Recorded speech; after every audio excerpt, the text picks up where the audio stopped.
Voilà. J'ai vu que vous aviez rencontré la ministre de la Culture en juin. Enfin, en tout cas, vous Ouais, l'aviez interpellée oui, rue Vital-Carme, c'est ça? oui, exact. Est-ce que vous pouvez me raconter un peu? Mais en fait, j'avais vu dans le journal que elle devait passer le lendemain. Oui. Et je me suis dit, tant qu'à faire, je vais essayer d'aller voir pour effectivement l'interpeller au sens noble du terme. Euh,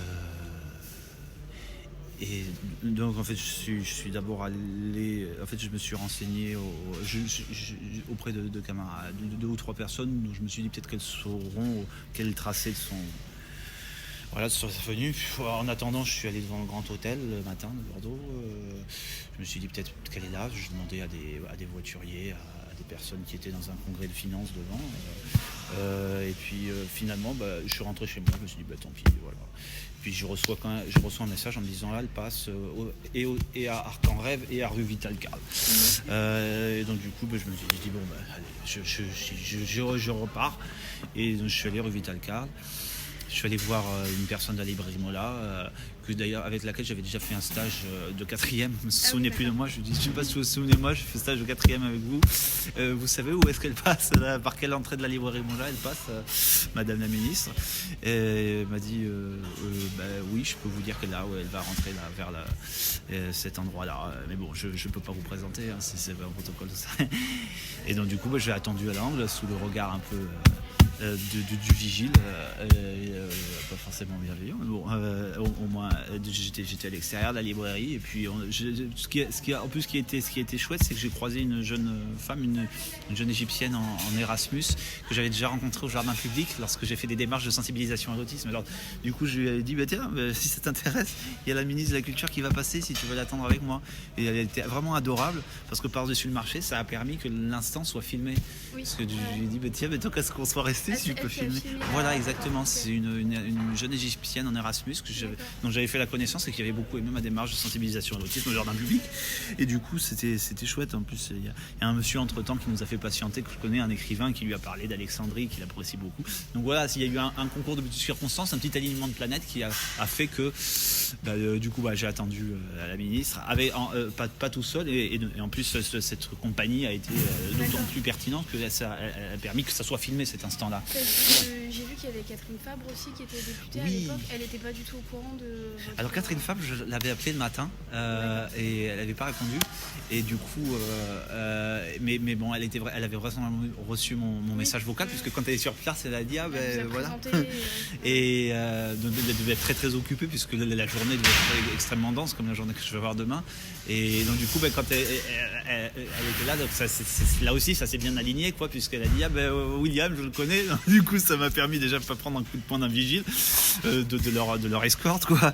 Et du coup, et elle a même dit, tiens, présente-toi, William, alors qu'à la base, c'était même pas en soi pour me présenter, c'était pour lui parler d'autisme et faire aussi une photo souvenir, quoi. C'est ce que je dis dès le départ. Je dis, tu sais que ça va, si je vous prends 2 secondes, si j'aimerais bien juste avoir une photo, et puis si je peux vous dire quelques mots juste par rapport à l'autisme, voilà.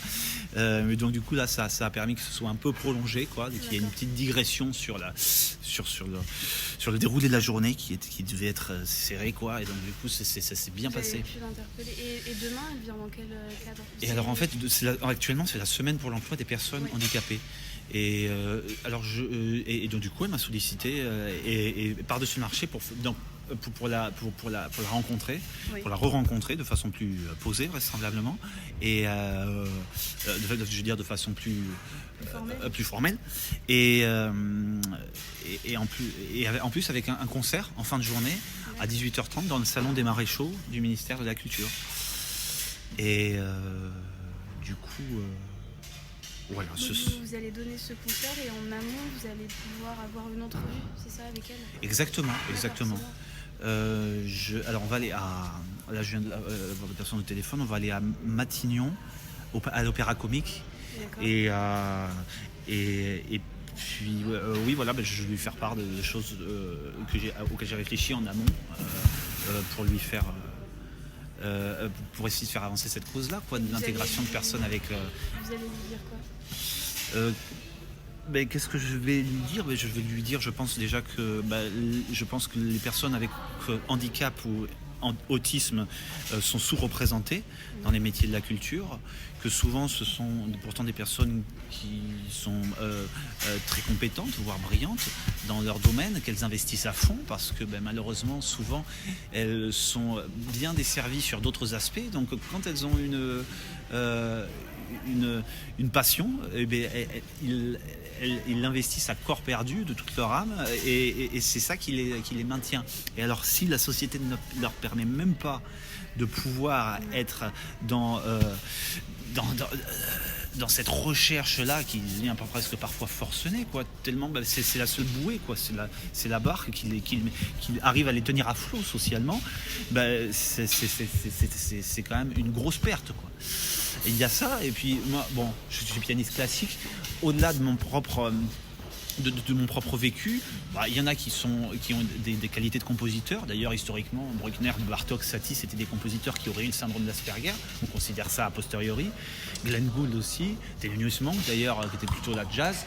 Et je pense qu'il pourrait y avoir par exemple des commandes publiques, vous savez, ce qu'on appelle les aides à la création maintenant, oui, qu'on fait à l'endroit de compositeurs. Il pourrait y avoir spécifiquement, ou comme parfois ce qu'on fait dans des entreprises plus ou moins symboliquement, plus ou moins sérieusement, un quota pour des personnes en situation de handicap, qu'elles arrivent davantage à s'exprimer parce qu'elles ne savent pas se vendre en soi. Disons, je suis un peu un cas. Handicap seulement l'autisme ou... Ah non, moi je suis plutôt. En fait, disons que le handicap sur lequel j'ai. Oui. Bonjour Emmanuel Simoneau. Bonjour Emmanuel Simoneau. Je suis contente de vous rencontrer. J'aime bien mettre un visage sur un nom. Moi aussi. Ça va Ça va, et vous? Ouais, bien. Bonjour madame. Ma maman. Emmanuel Simoneau. Bonjour. Bonjour. Et vous êtes Berthet, je suis journaliste à la rue 89. Ouais, voilà, ok, super. C'est pour demain, mais si vous voulez, je peux dire, si c'est permis, un mot sur ce soir, parce que là, demain, en fait, je vais au ministère de la Culture. D'accord. Et donc, c'est dans ce cadre-là, mais si ça vous dit, je peux aussi dire ce que je fais ce soir avec vous. Avec plaisir. Voilà. Est-ce que c'est bon pour vous C'est bon surtout pour le. Il m'a dit que ça allait sur le plan sonore. Parfait. Bonjour Emmanuel Simoneau, j'étais en contact avec vous. Donc oui, je disais oui. Alors le handicap sur lequel j'ai un regard pertinent vraisemblablement, c'est l'autisme, le spectre de l'autisme, et en particulier l'autisme de haut niveau.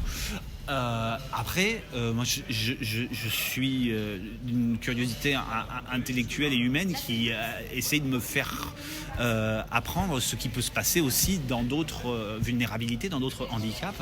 Et ça me passionne, si je puis dire, d'une certaine manière. Et surtout, j'essaie de trouver des solutions pour voir quels peuvent être les points d'ancrage, les croisements qu'il puisse y avoir entre ces cousinages, si je puis dire, de handicap, que ça puisse faire un peu une forme d'émulation à essayer de se tirer mutuellement vers le haut, de s'entraider. Et d'aller de l'avant, quoi, de dépasser le cadre de la fatalité et de l'amertume, quoi, de se dire qu'il y a des moyens d'intégrer des métiers parfois qui seraient moins terre à terre que des métiers dans lesquels on confine les personnes handicapées, des métiers où ils ont juste un emploi manuel, manutentionnaire. Je pense que il y a beaucoup de personnes qui sont largement éligibles à une employabilité beaucoup plus porteuse. Voilà. Et notamment dans le milieu de la culture qui, mine de rien, est très fermé à ces profils qui font peur parce que ils sont pas, même pas parce que, mais bon, c'est surréaliste, mais je peux que supputer des choses, c'est parce qu'ils font pas prestigieux, ils ont pas les mêmes codes, pas le même caractère, ils ont des gestes un peu brusques, ils regardent pas dans les yeux, ils ont un petit peu une façon d'être qui est pas voilà. C'est de l'autocensure de la part des personnes elles-mêmes, ou c'est aussi le fait que la société, le milieu de la culture soit fermé à ces questions-là? Je pense que après le pourcentage, je ne saurais pas l'estimer, mais effectivement, déjà en soi, quand une porte, elle est plutôt fermée. C'est rarement une vue de l'esprit et ça n'encourage pas à aller au-devant d'elle.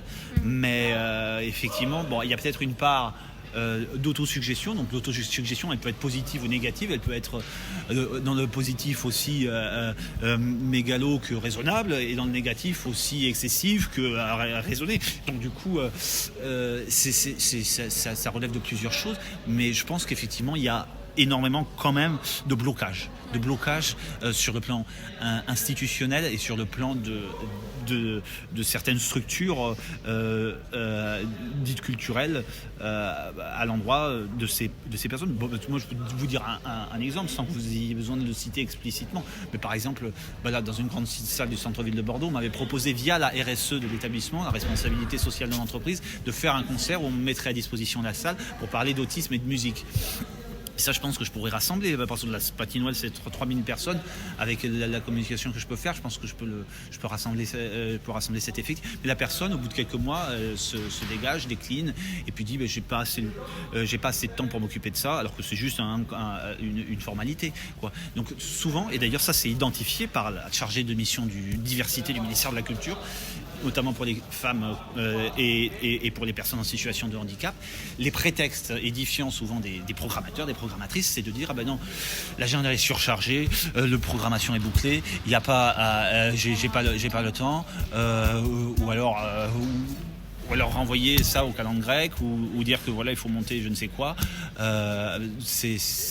Et puis quelque chose aussi que je peux dire, c'est que, et ça aussi vraisemblablement je pense que j'essaierai d'en parler au mieux, c'est qu'il n'y a pas vraiment d'agent artistique pour des personnes des artistes en situation de handicap.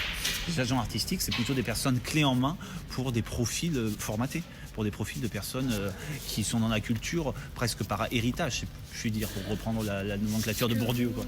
Mais voilà. Un agent artistique, c'est quoi ? Un agent artistique, c'est soit un chargé de diffusion, soit un manager, soit un référent effectivement sur la vente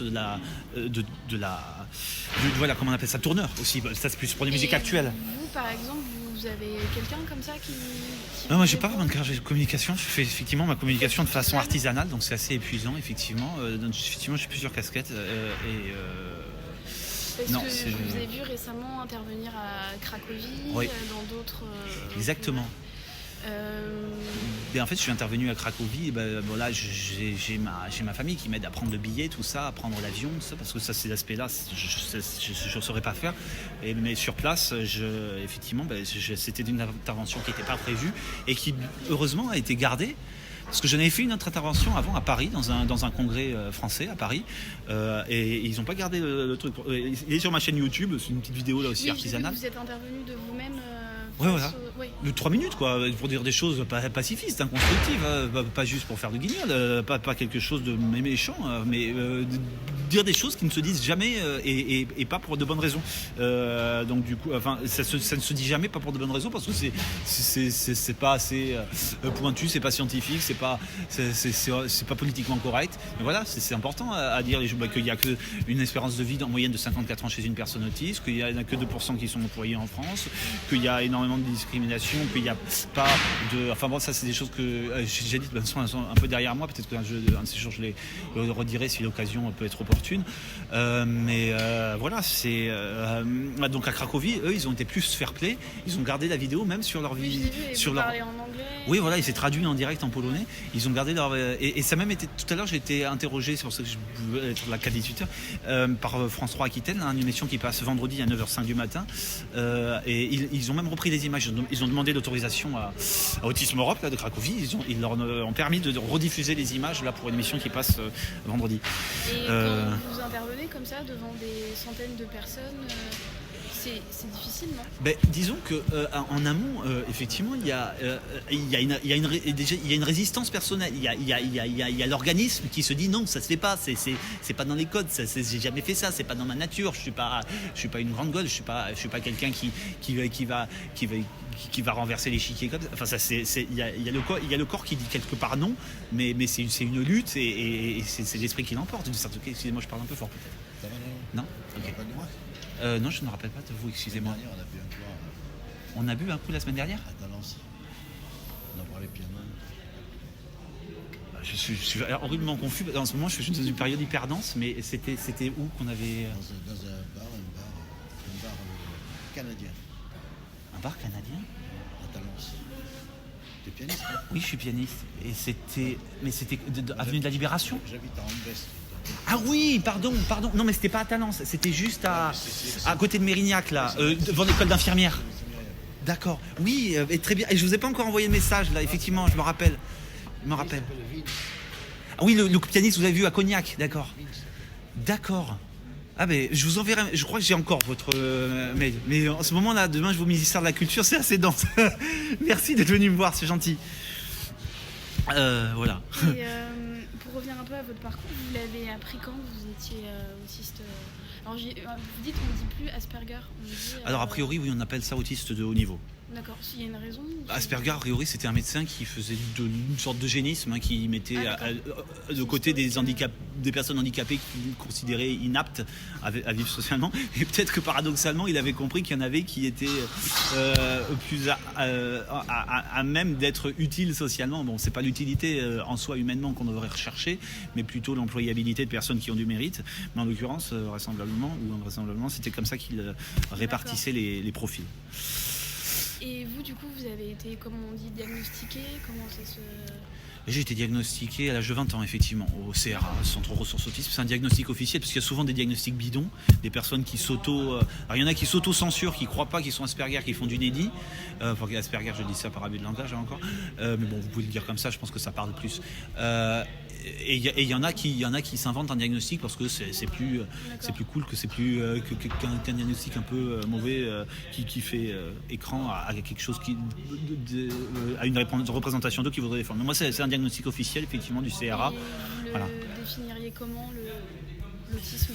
Alors, l'autisme Asperger, l'autisme de haut niveau, effectivement, je le définirais comme une façon d'apercevoir, disons, une façon de considérer l'environnement avec une hyper-réceptivité, une hypersensibilité qui peut être autant génératrice d'une créativité et d'une analyse vertigineusement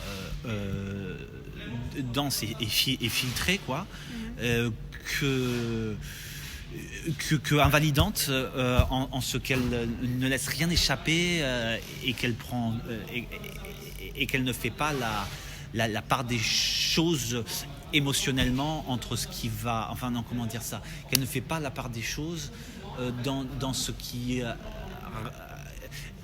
pourrait la conserver sur un plan darwinien, quoi, si je peux dire. C'est peut-être un peu compliqué. Disons que l'environnement, le son, ça peut être la sensorialité, ça peut être la sensibilité. Oui, voilà. Les choses arrivent comme un camion qui foncerait dessus. Tous les éléments, même les plus infinitésimaux de l'environnement. Et ça peut effectivement être très invalidant. Cette hypersensibilité, hyperémotivité que vous décrivez, est-ce qu'elle n'est pas justement compatible avec les métiers de création? Évidemment, effectivement, c'est parfaitement le cas. Vous posez effectivement le doigt sur quelque chose qui pourrait être davantage entendu, à savoir que tant qu'à ce qu'il y ait des personnes en situation de handicap et qu'elles en souffrent, autant que leur désarroi, leur souffrance, leur façon de percevoir le monde qui est invalidante pour elles et pour leur famille, autant que leur plomb leur permette de le transformer en or. Parce qu'il peut y avoir un vivier exceptionnel, et pourtant on le regarde de haut. C'est comme si c'était de la... J'ai pas envie de faire de comparaison scabreuse, de la... J'essaie de faire une comparaison avec le... J'ai pas envie de dire, c'est comme... Il y a...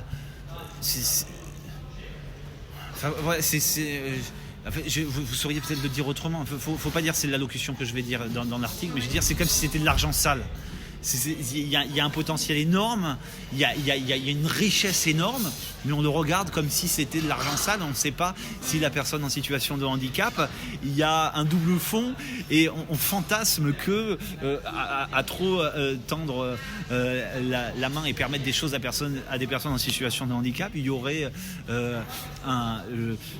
quelque chose, des habitudes à ne pas donner. Mais c'est absolument pas le cas. On peut pas se contenter de profils de personnes qui sont formatées et à l'image de ce qu'on attend d'elles sur un plan culturel et médiatique. Et comment on souffre quand on est autiste? C'est parce que c'est par rapport à un problème relation aux autres, est-ce qu'on en souffre et si oui, comment? C'est un problème disons que oui, c'est le rejet en soi.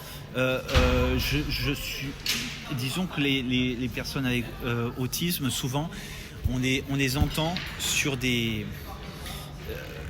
on ne les entend que ponctuellement. On les entend sur des moments où ils sont audibles dans leur où leur malheur est prestigieux, si je puis dire ça avec une formule percutante. Oui. Je pense pas qu'on puisse vendre le malheur et que ce soit une vente éthique. Le malheur n'a pas à être prestigieux pour pouvoir avoir accès à des salles ou à des médias. Malheureusement, l'autisme de haut niveau a ce prisme-là. C'est comme dans un pays pauvre dont on retire le minerai et puis après débrouillez-vous. En fait, on a fait semblant de vous aider et maintenant voilà, on a pris votre pétrole et puis on s'en va. Donc ça déjà en soi, ce rapport à l'environnement qui est biaisé, qui est à double tenant, double discours, il est très invalidant. Il est très délicat à gérer. Comment y réagir, comment y trouver sa place sans avoir à singer la satisfaction, singer la norme, sans avoir à se... Et aussi, ce qui est très délicat, c'est qu'il y a souvent les personnes autistes, on ne leur permet pas de se représenter elles-mêmes. Souvent des personnes qui parlent pour elles et qui disent des choses plutôt fades. Des chercheurs, Votre intervention à Paris, voilà, à Paris et à Cracovie, ce sont souvent des chercheurs, des soi-disant spécialistes, des personnes qui s'arrogent le droit de parler à leur place parce que elles ont un diplôme universitaire qui les a fait se coopter entre des personnes qui en savent plus ou moins plus mal qu'eux, et c'est pas forcément toujours bien vécu par des personnes autistes qui ne se sentent pas à leur place en premier lieu dans des événements comme ça, où a priori ça devrait être une agora, une rencontre partagée qui se conjugue entre soignants. Moi parfois il m'est arrivé, en fait c'est pour ça au départ j'ai fait ça, parce que je posais de simples questions dans l'assistance et c'était presque comme si j'étais farfelu, comme si c'était pas ma place, alors qu'on parle d'un truc qui concerne directement. Voilà, là aussi par exemple des cours de piano qu'on donne à des personnes autistes. Moi j'ai été à Cognac, là on parlait de Cognac il y a quelques instants, il y a un conservatoire qui maintenant fait faire des cours de piano aux personnes autistes. J'y suis allé et j'ai été plutôt très mal reçu. En plus j'avais fait sacrément de la route pour ça. On m'a reçu 10 minutes et presque comme un chien dans un jeu de quilles, rien que symboliquement pour vous dire je refuse pas votre invitation parce que ça se fait de recevoir une personne autiste quand on parle d'aide, mais ça va pas plus loin quoi. Et c'est assez désinvolte et voire mal très discourtois quoi. Et vous-même vous avez appris le piano au conservatoire? Oui, j'ai appris le piano au conservatoire effectivement, j'ai fait des études, exactement. Et c'était très très très délicat. Mais pas plus tard qu'hier, après la partition de mon article, j'ai fait aussi une terminale TMD au lycée Camille Julien, technique de la musique et de la danse. Pas plus tard qu'hier, j'ai reçu un message de mon professeur de terminale TMD qui m'a dit: je viens de lire l'article, j'aurais aimé avoir plus conscience de ce que représentait le syndrome d'Asperger à l'époque. Votre prof qui vous a dit ça quand vous étiez... J'ai reçu hier ce message, effectivement, ça a beaucoup ému ma maman. Ouais, aurait été différent. Pourtant, j'ai pensé après, j'avais déjà un tiers-temps à l'époque. J'étais pas en soi diagnostiqué Asperger, mais à l'examen du bac, j'avais déjà un tiers-temps. J'avais déjà, le spectre du handicap qui rôdait autour de moi, sans savoir ce que c'était. Mais bon, voilà. Mais la scolarité a été difficile pour vous? Ah oui, la scolarité a été considérablement difficile, effectivement.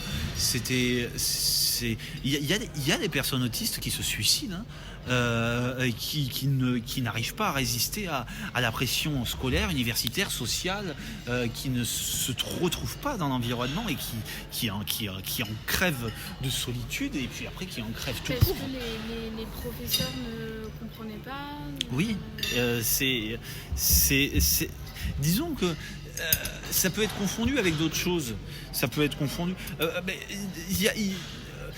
Comme c'est un handicap invisible, comme c'est quelque chose qui relève de quelque chose de non identifié, inconnu au bataillon sur le spectre des préventions de l'éducation nationale, Il n'y a pas d'accompagnement il n'y a pas d'accompagnement. Et même le pôle handicap, il y a un pôle handicap dans une université, a priori, il y a depuis très peu de temps un référent handicap dans un conservatoire, alors qu'a priori là, c'était une obligation du ministère de la Culture. Ils s'y sont mis très tard dans des conservatoires comme celui de Bordeaux pour avoir, et encore que symboliquement, un référent ou une référente handicap.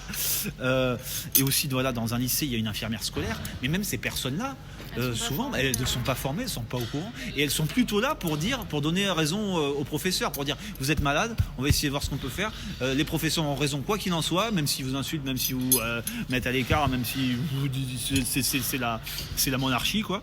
Donc c'est pas pertinent.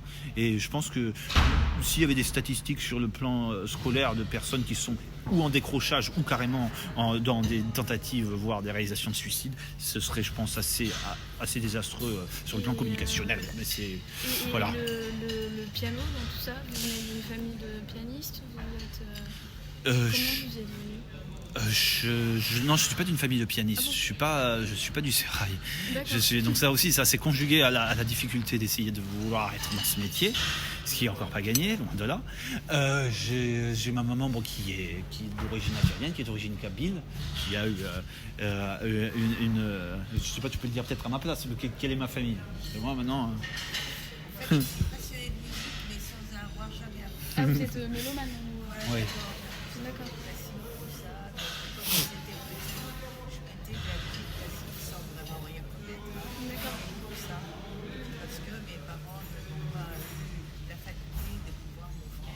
Des cours de musique. D'accord. Autre chose. Donc j'aurais été vue quelque chose quand j'aurais des enfants, à faire de la musique. Ah oui, donc vous avez baigné en fait, l'oreille a baigné dans la musique depuis tout petit. Donc ces sœurs avant, elles faisaient déjà de la musique aussi, du piano? Oui, du piano, effectivement. Il y en a une qui a aussi fait du chant lyrique. D'accord. Vous avez combien de sœurs? J'ai 2 sœurs aînées. Et donc votre première rencontre, entre guillemets, avec le piano, c'était quand? Disons qu'il y a plusieurs rencontres, si je puis dire. Après, j'ai commencé à l'âge de 7 ans. D'accord. Voilà. Mais quand on fait connaissance, de manière générale, il y a toujours plusieurs rencontres. Les choses ne se dévoilent pas d'un seul coup, quoi. C'est progressif. Et le piano, c'est votre vie aujourd'hui? C'est ma planche de salut. C'est la seule façon de pouvoir survivre, et je l'espère vivre de façon... C'est la seule planche de salut que je connaisse. Voilà.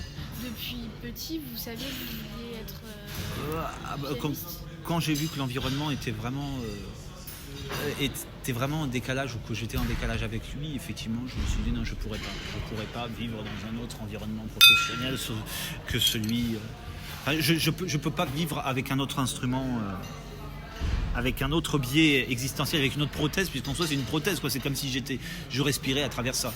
C'est un peu une prothèse psychique et physique.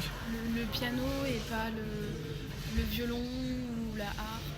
Je trouve que le piano, déjà c'est un instrument soliste, c'est un orchestre en format réduit plus ou moins, et c'est quelque chose qui...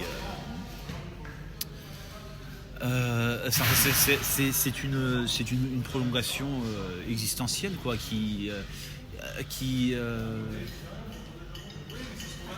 c'est pas comme un instrument qu'on emmènerait. Je trouve que c'est bien, c'est beau de s'adapter, de faire des balances, de s'adapter à chaque piano, parce que c'est presque une recherche à chaque fois sur chaque instrument. C'est à chaque fois, c'est paradoxalement plus personnel d'aller s'adapter à chaque piano que d'avoir un instrument sur lequel on fait... Moi j'aime bien à chaque fois faire dans la dentelle. De la même manière que les concerts que je fais, ce sont des concerts conférences. Et en fait à chaque fois j'adapte le contenu de ma conférence sur le plan historique, sur le plan esthétique, sur le corpus de morceaux que je vais choisir, qui va résonner avec l'endroit, avec l'espace, avec le lieu, avec la circonstance, ce que j'aime énormément faire des recherches, et vraiment faire comme un couturier de la haute couture, un costume sur mesure et avec les pianos c'est pareil. Je trouve que c'est moins passionnant d'avoir un instrument, un violon qu'on va emmener à chaque fois d'un endroit à l'autre sans avoir à s'adapter et dupliquer ce qu'on veut faire d'un endroit à l'autre, plutôt que d'un piano.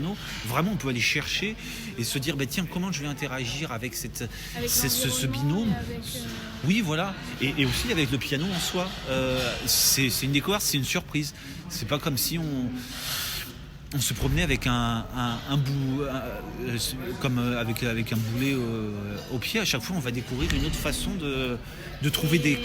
demain, au ministère de la Culture, vous savez ce que vous allez... Oui, mais j'ai le programme qui a été édité. D'ailleurs, je suis très honoré. Ils ont même mis mon logo à côté du logo du ministère de la Culture. Donc, donc je vais jouer du Satie, du Chopin, du Liszt, du Fauré et je pourrais vous envoyer, si vous voulez, la page qu'ils ont imprimée du programme de musica.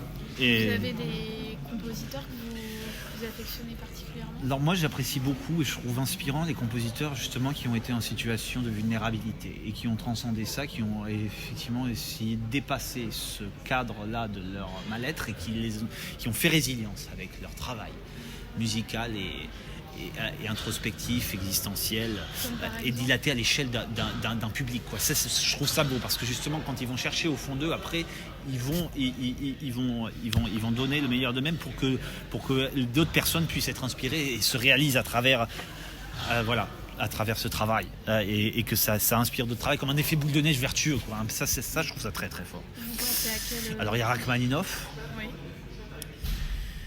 il y a Robert Schumann. Il y a Gabriel Dupont, qui est moins connu, qui a vécu sur le bassin d'Arcachon. J'allais dire, je ne le connais pas. Ouais, il a vécu sur le bassin d'Arcachon, il a écrit une œuvre qui s'appelle Les Heures Dolentes. Et Les Heures Dolentes, c'est... Et d'ailleurs, je dois avoir la... Parce que c'est très figuratif. Et en fait, chaque titre de ces Heures Dolentes, c'est une étape de sa convalescence. Et je trouve ça vraiment... voilà, le soir tombe dans la chambre, chanson de la pluie, et c'est un bonhomme qui est alité en fait, après-midi de dimanche, et je crois que j'ai le chapitrage juste là, mais en fait c'est les étapes de sa convalescence, et il y a un aspect cathartique. Ah non, j'ai eu peur. J'ai un peu trop marché. Ouais, faut pas trop marcher là. Je sais pas, j'ai une paralysie pathogène. Ah oui, j'ai une. Ouais, ça va, merci. Non, mais là, j'espère, ouais, parce que ça fait peur, c'est rare que j'ai ça. Ça va être de la pression, le trac. Oui, donc le soir tombe dans la chambre. Oui, en fait, c'est les étapes de sa maladie. Il était alité sur le bassin d'Arcachon, dans la villa Reseda. Il était malade? Oui, voilà, donc là, c'est voilà, effectivement. Et ça, c'est le genre de compositeur et d'aspect que j'adore parce qu'il y a un aspect local, ça résonne directement. Ça, c'est quelque chose que je pourrais proposer de jouer à Arcachon. Il y a un aspect handicap et transcendance de résilience du handicap et transformer son plomb en or, aller au-delà dans une démarche cathartique, ça c'est très fort. Et puis il y a l'aspect piano avec un vocabulaire musical romantique magnifique. Donc ça il coche toutes les cases. Et vous-même, vous donnez des cours de piano? Alors je donne des cours de piano au cas par cas, parce que j'estime en soi qu'un métier de professeur, de pédagogue, c'est encore plus responsabilisant qu'un métier de concertiste. Un artiste, on peut lui permettre d'avoir des écarts, de faire des fausses notes. Mais par contre, si je puis dire, humainement, on ne peut pas se permettre de faire des fausses notes. Par contre, s'adapter à chaque élève, je trouve ça encore plus fort que s'adapter à chaque piano et s'adapter à chaque circonstance. Et je pense que chaque professeur devrait être comme ça. S'adapter vraiment à chaque élève et pas dupliquer un enseignement en disant bon, toi tu mets de côté parce que tu n'as pas compris ce que je voulais faire avec la méthode que je voulais. Non, ça c'est et ça je m'estime pas être en mesure de m'adapter à chaque élève comme ça. Ça c'est humainement, je trouve que c'est encore plus responsabilisant et c'est encore plus honorable qu'un métier de concertiste quand c'est bien fait. Parce que je pense j'espère qu'il y en a beaucoup de professeurs qui font ça comme ça, mais ceux que j'avais rencontrés n'avaient malheureusement pas forcément ce souci-là. Les professeurs qui vous ont enseigné le piano, est-ce qu'ils vous ont marqué? Oui, j'ai mon premier professeur que j'avais trouvé sympathique, mais qu'après j'ai perdu de vue. Ça m'a fait un peu de peine, voilà, qu'ils ne maintiennent pas le contact malgré ce que j'aurais souhaité entretenir à son égard. Malheureusement, j'ai pas ce qu'on appelle un mentor. Je suis un peu livré à moi-même. Je suis un peu mon propre étudiant, quoi. C'est un peu, moi j'aime bien et voilà, c'est un peu ça, mais c'est ça, je le dis un peu, ça me fait sourire, mais ça me fait sourire jaune, quoi, parce que il y a le mythe de Faust qui me parle pas mal. Parfois j'ai un peu l'impression d'avoir vendu mon âme pour essayer d'être enseigné par quelque chose que je n'identifie pas. Ça peut être effectivement ce handicap qui me fait avancer, comme a dit. Après, je veux pas être dans une optique doloriste, c'est pas du tout mon truc. Quelque chose qui vous dépasse. Oui, voilà, mais j'aimerais ne pas avoir quelque chose qui me dépasse. J'aimerais bien que, par exemple, demain, au ministère de la Culture, il y ait, je sais pas, un professeur ou un critique musical ou un pianiste qui soit largement au-dessus de mes propres compétences musicales et qui me dise c'est pas mal ce que vous faites, mais vous pouvez aller plus loin artistiquement et musicalement. Et j'aimerais vous donner quelques conseils. Ça je serais heureux d'entendre ça. Vous aimeriez. Ah oui, j'aimerais beaucoup. Parce que je n'ai pas de curseur, je n'ai pas de référence. Donc parfois, quand je croise des personnes qui sont plus ou moins du métier, par exemple, là, le nouveau directeur qui va être là ce soir, je l'ai vu il y a 15 jours, 3 semaines, le directeur de la fondation John Bost. Oui. John Bost, c'est une figure aussi qui me fascine, parce que John Bost était pianiste et il a aidé des personnes autistes au 19e siècle. Et là aussi, avec un aspect région, puisqu'il était en régionaliste, puisqu'il était en Dordogne. Et dans un village qui s'appelle La Force, ça s'appelle la fondation de John Bost. Et le nouveau directeur général de la fondation de John Bost est un musicien flûtiste qui a fait, je crois, le conservatoire de Paris. Et quand il m'a entendu jouer, il m'a dit, parce qu'ils font des concerts au Temple, c'est une fondation protestante, il m'a dit, oui, largement de niveau, et il n'y a pas de souci. Donc ça déjà, ça me fait plaisir, parce que parfois, en plus, entre guillemets, du syndrome d'Asperger, j'ai un peu le syndrome de l'imposteur, à me dire, finalement, en fait, je suis assez électron libre, je suis assez isolé dans le spectre de ce métier de la culture, et je ne sais pas où me situer, je ne sais pas où j'ai ma place. Voilà. Pourtant, vous êtes reconnu. Disons que j'ai pas de. Oui, enfin, par quelques personnes, vraisemblablement, mais. Ouais, comme ce soir, par exemple, vous allez jouer devant. Oui, ça c'est parce qu'ils ont vu en fait une vidéo. La vidéo la plus significative que j'ai faite et qui a plutôt du succès, c'est celle du congrès de CESAD que j'ai fait à Bordeaux-Lac en décembre. Et ça, elle a plutôt résonné parmi plusieurs structures. Et c'était organisé par le CREAI Nouvelle-Aquitaine. Et donc en fait, là, ils ont vu ça et donc ils ont bien aimé. Effectivement, j'ai aussi joué en Corée du Sud. Mais parfois, en fait, c'est sur des trucs météoriques, mais qui sont un peu par à-coup. Des personnes qui voient... qui voit que tiens, cette personne-là, c'est l'homme de la situation pour tel événement, il saura parler, il saura parler en anglais aussi, puisque je suis bilingue. Voilà, il y a des critères extra-musicaux aussi qui me font intervenir. Mais sur le plan musical, je suis un peu dans le flou. Pardon ? Parce que là, vous me parlez d'événements extérieurs qui fait que vous avez été choisi pour jouer, mais vous vous dites jamais c'est ma musique qui fait que... Non. Non, parce que je ne sais pas me situer. Il y a un grand silence ou une grande omerta là aussi, peut-être parce que artistes en situation de handicap au pluriel, on n'ose pas dire à leur égard ce qu'on pense d'eux, parce que ça bouleverse peut-être des idées préconçues, qu'il y a des gens infirmes, vulnérables, et que c'est sûrement pas eux qui vont être plus intelligents que la norme. De la même manière que des personnes âgées vont dire c'est sûrement pas des jeunes qui vont nous apprendre la vie, des personnes valides vont dire c'est pas des personnes handicapées qui vont nous apprendre la vie. Donc peut-être qu'il y a une mise à l'écart par rapport à ça, il y a une grosse réserve. Après c'est que des hypothèses, je dis peut-être des choses qui n'ont pas lieu d'être. Mais c'est intéressant, voilà. Le syndrome de l'imposteur que vous décrivez. Moi j'aimerais bien un de ces jours, soit qu'il y ait quelque chose d'objectif, si je puis dire d'objectif, même si c'est jamais objectif, soit que je passe dans une grande émission de télévision et que là ça passe ou ça casse. Là si je passe par exemple dans l'émission Fauteuil d'orchestre de Anne Sinclair et qu'il n'y a personne qui réagit, je me dis là effectivement j'ai compris que ça va, je vais pas continuer, je vais pas me survendre, alors que voilà. Ou alors si je passe comment on appelle ça, s'il y a un critique musical qui dit quelque chose sur moi et voilà, qui fait plus ou moins autorité ou référence, là je me dirais effectivement non, à moins que d'autres personnes fassent contrepoids ou insistent, faut pas aller dans une direction où en fait on se fait plaisir qu'à soi-même et on emmerde le monde. Voilà. Là en fait je sais pas si a priori j'emmerde le monde avec une musique où je suis pas forcément pertinent, mais ou si au contraire je suis dans quelque chose de non identifié, je suis un ovni qu'on a pas encore eu le courage ou de dire si ça va ou si ça va pas, ou si je tiens bien ce que je fais musicalement, mais donc voilà, je suis un peu dans le flou. Sur internet, c'est un article, je vous l'enverrai. J'avais une dernière question. Oui. votre engagement auprès de l'autisme, tout ça, vous avez une association, vous avez... Alors à un moment donné, j'étais président d'une association qui était près du jardin public et qui était un groupe d'entraide mutuelle, j'aime, mais c'est une formule associative très particulière en fait, et c'est presque un paradis fiscal en soi si je puis dire, parce que je sais pas si la terminologie est abusive, parce que moi j'ai pas un vocable de financier rompu à ces notions, mais effectivement en fait il y avait une subvention de 77 000 € de l'ARS par an, et en fait on n'en voyait pas la couleur. Moi j'étais un président de paille quoi, j'étais un prête-nom et on me donnait des papiers en blanc, des papiers bancaires pour dire vas-y signe ça.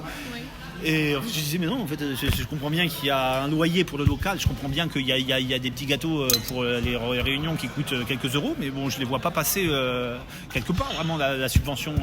Moi je proposais ce qu'on a fait, quelques petites choses. On a fait les ateliers décors du Grand Théâtre, la visite, c'était très privé, le musée de l'assurance maladie, mais c'était là aussi je déplorais que on emmène les personnes autistes vers des parties de pétanque, des goûters, tout ça, alors qu'il y a des choses plus culturelles pour les emmener ailleurs, quoi. Et vous en parlez au passé de cette association parce qu'elle n'existe plus ou que... Cette association, elle a été reprise, mais elle n'est pas malheureusement pas entre des mains de personnes bienveillantes. Le prête-nom, c'est quelqu'un qui a repris la place de façon... Vous n'en faites plus partie Non, j'en fais plus partie. D'accord.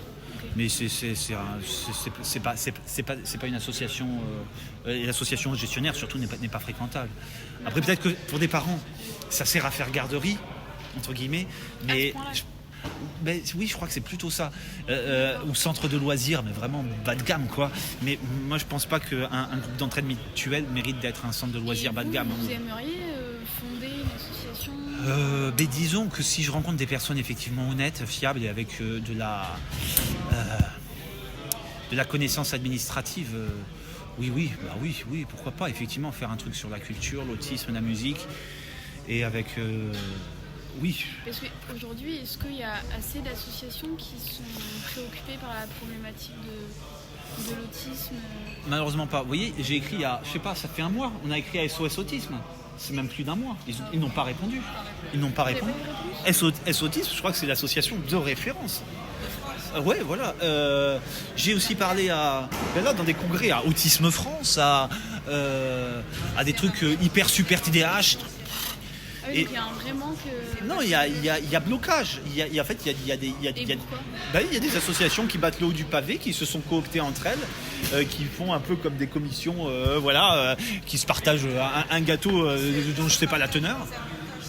Des avantages financiers. C'est comme, oui, je sais pas. Vous voyez ici, il y a comment ça s'appelle la chambre de commerce et d'industrie, c'est un peu une chambre d'associations d'autisme qui sont inefficaces, mais qui, à chaque fois, quand il y a quelqu'un à appeler, on va les appeler, ils vont avoir un discours fade. Quand il y a des personnes qui sont... pas de travail de terrain. Non, il faut... mais justement, alors ça, je peux le dire, c'est pas gratuit, parce que justement, je leur ai dit à un colloque qui a eu lieu à Talence, à l'Agora du Haut-Carré, j'avais pris le micro dans le public, raisonnablement, en disant, c'est très beau ce que vous dites, mais quand est-ce qu'on fait de la sensibilisation à l'égard du grand public ? Quand est-ce qu'on va parler directement aux gens plutôt que de manger entre nous et de se prêcher entre convaincus qui ne sont pas tant que soit convaincus voilà, parce que moi c'est ce que j'ai fait là au printemps. Je suis allé voir les personnes à l'aéroport de Mérignac, à Gare Saint-Jean, au jardin public, dans la rue Sainte-Catherine. Voilà, je suis allé parler directement. Ça c'est de la sensibilisation sur le terrain, le grand public. Ça. Après, quand je vois par exemple, le même mois, j'avais vu vraiment le décalage. Il y a l'hôpital Charles Perrin aussi. Là, le pôle culture, il est complètement fermé à ce que ce soit des personnes des artistes en situation de handicap eux-mêmes qui fassent des trucs. C'est complètement délirant. C'est le pôle handicap de l'hôpital psychiatrique Charles Perrin qui est complètement fermé à ce que des artistes en soi en situation de handicap fassent des choses. Et ils disaient, et ils ont fait une réunion à la bibliothèque de Mériadec, ils disaient qu'ils étaient des médiateurs, des passeurs de terrain. Il n'y avait personne dans la salle. Et je me rappelle, c'était un après-midi où j'avais fait de la sensibilisation. Je me suis dit, mais nom de Dieu, j'ai abordé, je sais pas, une trentaine de personnes ce matin, et eux, ils se parlent entre eux dans une salle vide, et ils vont s'appeler médiateurs culturels, intervenants sociaux. C'est ridicule. Donc oui, dans les associations actuelles, je dis pas ça gratuitement pour les balayer d'un revers de main, mais là, c'est vraiment du vécu, c'est des objectifs. Voilà, à peu près. Bah écoutez, merci. Je vous en prie. Merci d'être venu et d'avoir accordé de l'intérêt à tout ça. Est-ce que je peux vous demander une photo ?